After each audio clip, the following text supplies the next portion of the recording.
हदबंदी commission ने जम्मू कश्मीर में 7 सीटें बढ़ाने की तजवीज सभी सियासी पार्टियों के सामने रखी है। इसको लेकर सभी पार्टियों में घमासान मचा हुआ है। हदबंदी कमीशन की रिपोर्ट पर चर्चा के लिए पीपुल्स डेमोक्रेटिक पार्टी की बैठक हुई।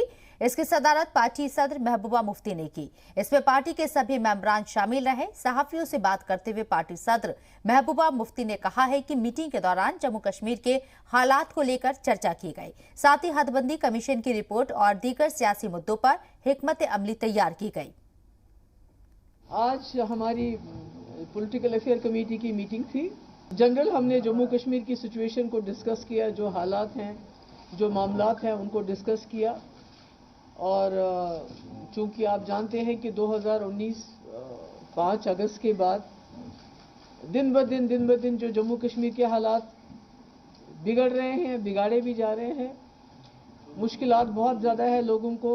डिसएम्पावरमेंट जितना भी रोज़ ब रोज़ कोशिश की जाती है जम्मू कश्मीर के लोगों के जो उनके हकूक़ हैं, जो हमारे हिंदुस्तान के आईन ने गारंटीज़ दी हैं, उनको मसक किया जाता है। और अभी जो डिलिमिटेशन कमीशन की रिपोर्ट आई, ये भी उसी का एक हिस्सा है। This is nothing new. इसमें भी कोशिश की गई है कि किस तरह जम्मू कश्मीर के लोगों के को ज़्यादा से ज़्यादा कमज़ोर किया जाए।